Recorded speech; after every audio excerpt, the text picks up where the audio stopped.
Fear not the darkness, but welcome its embrace.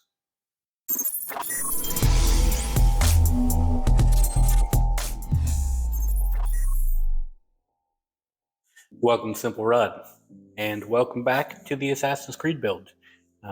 Figured I'd take this video and kind of go over 3D printed parts and kind of what to expect on that aspect of it. Just a reminder, don't forget to like, subscribe, and comment down below on your thoughts on 3D printing and utilizing those in a PC case. Now, where I started 3D printing wise was the replacement of the front panel, right? I knew from the get-go I was not going to use the glass.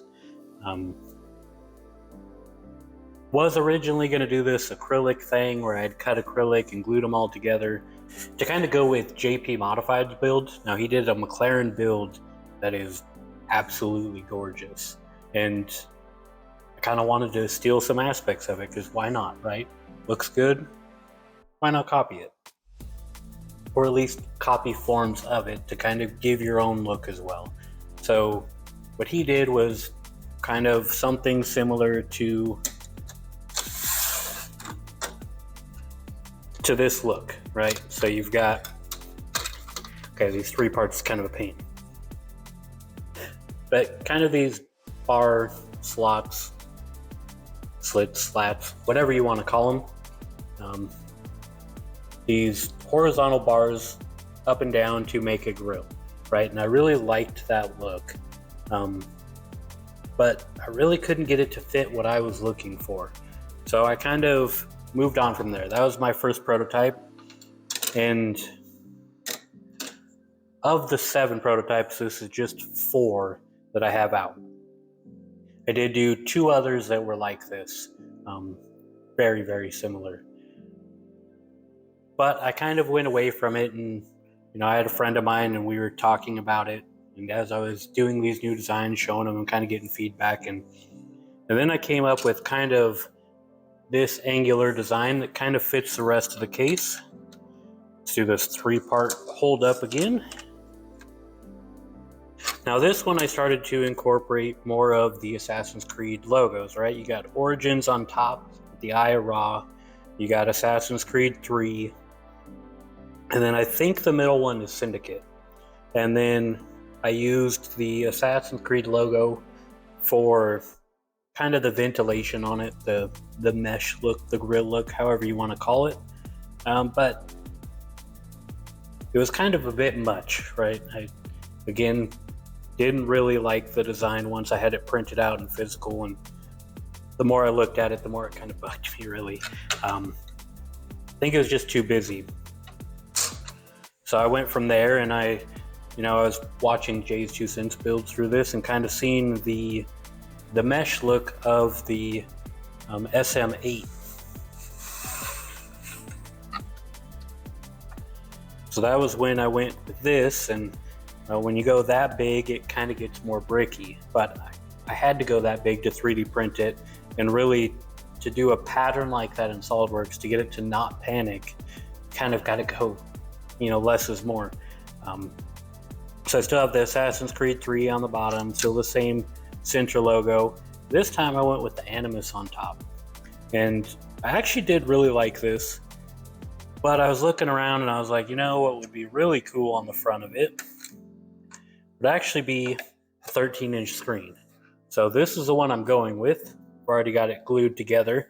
Now I do have the capability of unscrewing the mount I created for the screen and doing a mesh if I don't end up buying the screen. That is the one thing I haven't currently bought for this, but it is set up. It's got the mounting pattern for it, and that is just how big the screen would be. So get it up there, and a big portion of that front will be the screen. Now, the one thing with 3D printed parts when you get this big is you have to start gluing. Now what you're left with is, well, ugly glue marks, gaps, and stuff like that. So my next process with this part is going to be to hit it with primer, kind of a nice filler primer to help kind of fill in some of these lines, and then start sanding it. After I get a little bit sanded, then you go through with body filler and you start fixing all these gaps, and then you sand that down. And then, I will probably at that point go ahead and prime it again, and then start sanding again until I can get rid of, as much of this line work as possible. Now, with that being said, stuff like this will not be seen once it's installed, right? So we can kind of just ignore that. Or you can be a perfectionist and you can go through and body filler, sand, paint, do all those steps. I'm pretty sure I'm going to stick with the black, but who knows? Maybe I'll go white. I thought about doing this part white to kind of match this and then everything else black. But we'll see when we get there, right? First is getting it to look less like a prototype and more like a completed project. Now, another thing I did was I put hole pattern up along the side, right? The square holes. And my goal with that is to get some ARGB glowing through that, right? So through the holes and around the side. And it, depending on how snug the LCD screen is, it might leak around that too, but we'll see. Try and fix that aesthetic as much as possible. Now, this wasn't all that I 3D printed, but this was a majority of the work, right? Altogether, this is over 40 hours of print time for this one part. And I think I printed 6 of the 7. One of them I didn't even print because it was too much of an in-between. There wasn't enough changes to really need to print it and prototype it. So my next step of prototyping was the new button. Now, what you have up there is kind of small, and it's horizontal, which is kind of weird, right? Because very little of this case is horizontal or vertical, and what is kind of hidden by panels that are angular. So I did a bracket that more fits along with the geometry of the case itself. Now, as you can see, this was a triangle button. I used the exact power button. I did flip it upside down because it fits perfectly into the Animus logo for Assassin's Creed. So I kind of built off of that. With that, it will consume a lot of the open space up here as well, which I kind of like. This case is very open, so sealing some of that up is not going to be too bad. Now, the nice thing with this is I don't have any lines I need to body filler, right? So this one is just going to be take it back apart, prime it, sand it, get the texture I want before hitting it with final coats of paint. I do plan on having the Animus logo a different color than the block. The question is, do I do, the top white? Do I do it black? Do I do that black with the logo white? Do I do gold for logo? I don't know. I'm struggling to really pinpoint how I want to do the coloring, and I don't think I'm going to fully decide on that until I get these panels the way I like them. Now, with that being said, it is an Assassin's Creed build, right? So when you think Assassin's Creed, you've got white, red, gold, pretty much everywhere. Of course, you got black for the darkness. If you're looking at Assassin's Creed 3, you got red, white, and blue for the American flag. Black flag, he actually has a little bit of, I believe it's like a turquoise teal color mixed in sometimes. Valhalla does have a lot of turquoise for the Viking culture type of color that they used. And I'm still not done with 3D printed parts. Another thing I did was I changed out this panel for something like that, because I don't really like this look, right? It's blocky. You're not going to use all of them. At least I'm not going to use all of them. So why not focus on exactly what I am going to use? Now, the Z790 I have doesn't utilize that slot. Chances are the graphics card I have will be a 2 slot. At least my current 2080 Ti, if that goes in, that will be 2 slot. It'll fit here perfectly. Believe most of the 4090s, granted, yes, the cooler is thicker than 2 slot. Of course, they're 3, sometimes more than 3. But normally your bracket is a 2 slot. The nice thing about the 3D printed parts is if it's not, well, then I just go in, I modify the design, and 3 to 12 hours later I have a new part, depending on what we're looking at. Don't sleep on 3D printing. It can be very useful. It does take a lot of work for it to have a finished look, so that is something to keep in mind if you get a 3D printer with customization in mind. I'm using the Prusa MK3S, maybe the 3S Plus. Either way, the newest version of the 3. I don't have the 4, and I love it. You set it up and you can kind of just go.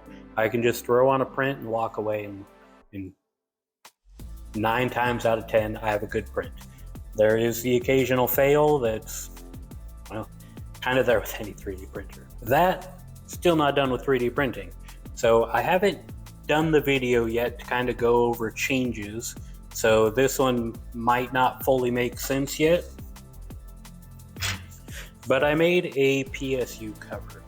Now, for the power supply, I'm going SFX because, well, I really like it, and chances are, most of my builds tend to be SFX if they're personal.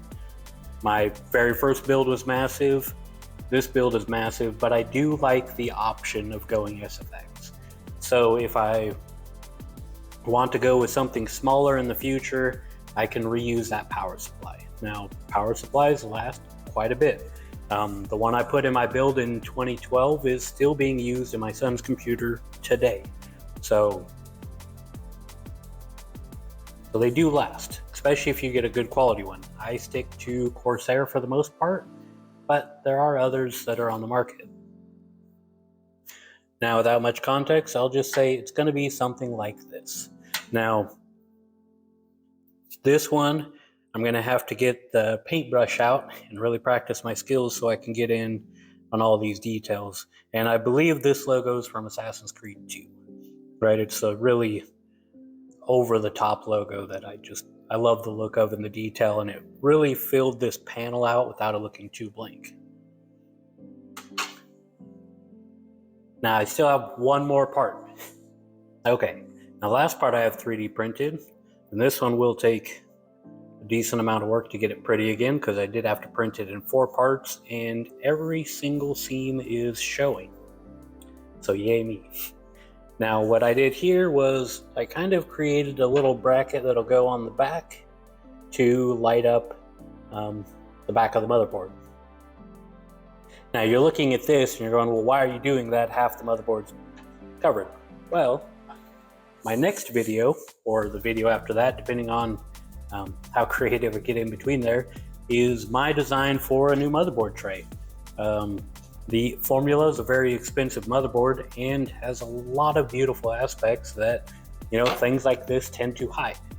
So I do have a new motherboard tray that helps change the layout of this case too, to really build off of my over-the-top idea, which I know at this point I haven't really dug into how far into the custom loop I'm going.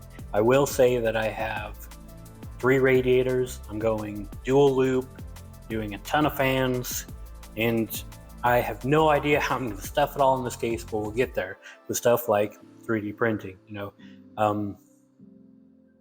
This is what I currently have, and these are bigger parts that were easy to design without needing stuff thrown together, right? There's going to be stuff going forward to where I might do cable hold downs, right? I'm going to need the cables there and in place before I can design something like that, or tube holders and stuff like that, right? This was stuff that I could do without having parts on hand, because a lot of this is going off of my SolidWorks model. So that was a way to keep going with the build and not losing motivation. So these are just a few examples of what can be done with a bit of design work, a 3D printer, and creativity. That being said, of course, none of this is cheap. You could start with the cheaper 3D printer, and you can use free CAD software. That is an option to get this going. It's still going to cost you a couple $100s to get up and going, and each spool ranges from $20 and up, depending on what material. Now, everything you see in front of you is PLA, because what I'm doing, PLA will be fine. PLA is cheap, PLA is easy to print with, and you still get a good look out of it. Now, none of this is going to be robust. For the most part, if I drop this on the concrete right now, it would shatter and I'd be doing 40 hours of new print time. Keep that in mind as well, because you are going to have to change up materials depending on what you're using, right? So if I were to design new feet out of 3D printed material, I'd have to use something other than PLA, or at the very least, I'd have to use a lot of PLA for it to be, sturdy and practical. And even then, you run the risk of it breaking, right? So all these parts that I did should be fine. Now, even the button up here, I do risk that in time, maybe it'll wear out and it'll break. But I did everything rather solid in the hopes that it doesn't, right? Because how often are you really pushing that power button? I think that sums up all of my 3D printing for the Assassin's Creed build. I do have more design work. I'm waiting for an order from Cut Sin so we can start going over the sheet metal parts. That I do have completely ordered, and I'm excited and nervous to see how much my reverse engineering was accurate, right? I'm a good $300 into custom machine parts, which brings the total of this case to pretty much $800 all said and done, which is a lot. But not all custom builds are cheap. In fact, most of the time, you go over the top because you're putting in a lot of effort in anyways. Nice thing with this build, it is taking a long time. So for those expensive parts, I can budget it out and I don't have to order it all at once, right? Do I risk having outdated parts? Sure. But I'm not that concerned about it. Find myself, per usual, rambling on, so I think we're going to end the video there.